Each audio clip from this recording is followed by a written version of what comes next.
Tallahassee this week at Ken Riley Field at Bragg Memorial Stadium on the campus of Florida A&M University. And we have head coach Dameon Jones from the Chaminade-Madonna Lions here in his 8th season at the school. And all 8 years have resulted in a trip to the state championship, which actually I believe is a state record in Florida for the most consecutive appearances by any program. History making right there, and Chaminade-Madonna is looking to go for another state championship, 3 in a row here. Looking at it, and a rematch with Clearwater Central Catholic coming up this week, and that is going to be, I'm trying to actually got it right here, in the Class 1N game. That'll be a 10 o'clock kickoff on Thursday against Clearwater Central Catholic. And Coach, appreciate you taking some time out of your busy schedule. I know you're getting your boys ready for the long road trip up to Tallahassee, but 13-0 on the season. I mean, you guys have just been playing lights out football. I mean, y'all played the tough schedule, from start to finish. I mean, so what is it about this Chaminade-Madonna team that's different than the 2022 version that went and won the state, the 1N title last year? What is different? That's a good question. I could say not too many pieces changed from our offense from last year to this year. It was a big change on defense because we probably had maybe 8 seniors last year on defense. So they had to kind of revamp the defense this year. And then going into this year, just didn't know how good the defense was going to be. But they grew up every game, man, and got better for us. So I would just say probably the defense part of it. And which one was better last year or this year? I don't know. Both of them kind of been playing the same lights out for us. So. No, absolutely. And of course, you see the lights out, and of course, that reflects in the points allowed number 137 points allowed. Y'all have scored 631 points, averaging 48 and a half points a game, only giving up 10 and a half a game. I mean, Coach, that explains it right there, why y'all are here come playing in the state championship game once again. I mean, 8 of the 10 teams you had on your schedule, they made the playoffs, and they, regardless if they were in-state or out-of-state teams. So when you look at these number of teams that have, made the playoffs that are on the schedule, that speaks in why y'all are here. And, looking at it, you talk about that, the defense, but, you said, that you had to replace a lot of pieces. But, when I'm starting to look at, some of the guys here that you've got, especially in the 2024 class, that, the number of prospects that you've got, I mean, look at Zach Crothers. I mean, he's put up his worth this year. And I think that, that's, would you attribute that his leadership on the defense is what helped y'all get to this point? Oh, 100%. Our defense goes as he goes. He sat out a few games this year because of injury, a couple games back, and you could tell the difference when we had to play without him and when we played with him. He don't talk much, but the guys feed off his energy, off his play. No, absolutely. And looking at it, some other guys here, you got Zaquan Patterson, a 4-star prospect safety, but I mean, he's been, out there, he's shutting down the passing lanes. And I think that's huge right there, especially, he's got 9 pass deflections on his statistics here this year. And I mean, that's huge right there. I mean, no one wants to throw towards this direction. How when you see teams that are trying to go, what is it just that, is it just that he's just totally shuts everything down for opposing offenses? Is that what his knack is really for himself right there? I mean, he does a good job all the way around, from just shutting down pass and helping out with a run, because he's so physical. He loves contact. So he's just a different animal when it comes to, the pass and the run game on the defense. No, absolutely. And of course, got some other guys here worth mentioning. Caleb Stewart, Curious Javier. I mean, you got some guys that are really just balling out on defense. But if anything speaks of itself, it's where offense has really been a strong focal point for this year. And you had a lot of your guys returning this year that have been on the state championship teams the last couple of years. I mean, we could start with Cedric Bailey. I mean, Cedric is just playing lights out football again. 196 of 275 passing, over 2,700 yards, 43 touchdowns against only 6 interceptions. It's 2 rushing touchdowns on 235 yards rushing. I mean, Cedric, he's balling out once again, and for his final year, I mean, he has been, instrumental for you over the last few years. I mean, how, what do you expect of Cedric in this final game? Just to go out there and just play what he's been doing the last few years? Is that what it is? That's what I'm hoping. That's what I'm hoping. He's our leader, man, and that offense goes as he goes, man. And he's been here since a freshman, and he's grown. And I tell people all the time, his freshman year, he was on varsity, but we lost that year up in Tallahassee at Florida State, and I hesitated. I made a mistake of I didn't want to put that pressure on him as a freshman, but I should have, because I was going to put him in the game because the game was going a certain way, and I was like, hey, we needed something different, and I didn't make that move.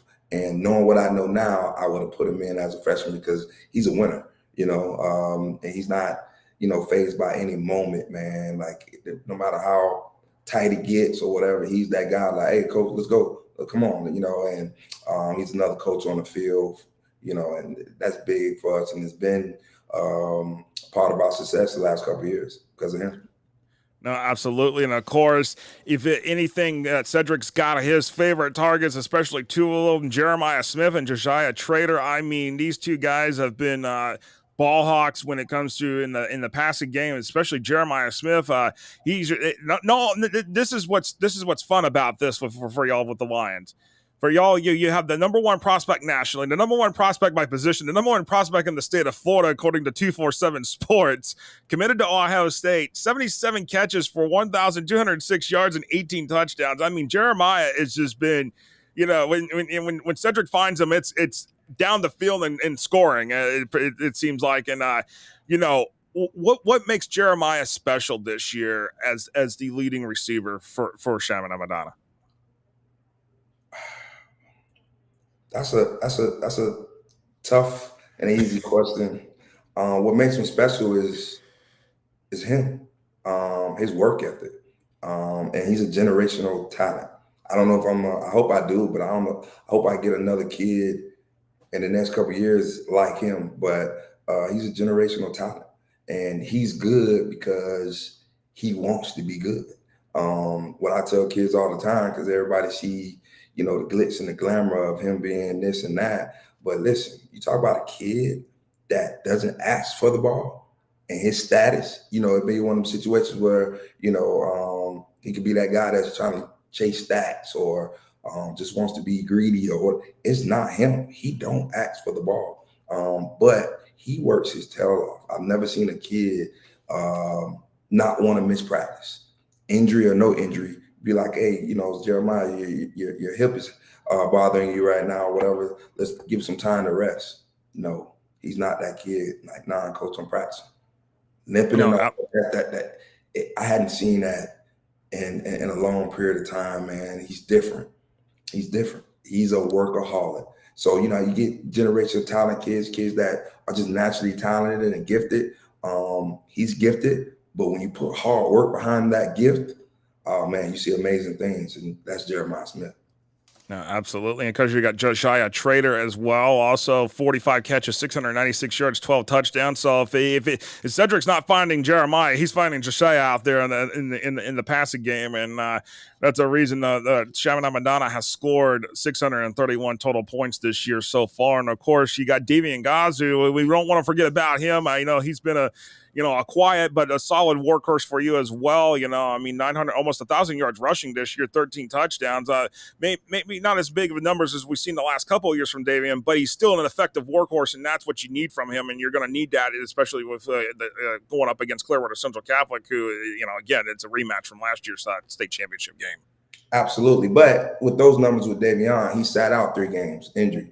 So, that played a part in it. He's definitely the foundation as well of this team, because we definitely run the ball, we definitely pass the ball. All you see is the pass stuff online and all that stuff, but we try to be balanced as possible, and want you to have to shut something down. You got to pick your poison. Yeah, absolutely. And of course, looking ahead to this game, again, 10 o'clock Thursday morning at Ken Riley Field at Bragg Memorial Stadium on the campus of Florida A&M University in Tallahassee. Coach, Clearwater Central Catholic, they're coming into this game undefeated as well, like y'all are. I mean, the CCC team, they've had some battles of their own coming into this game. What have you seen of them that is what would look different compared to the team that y'all played last year and put a running clock on?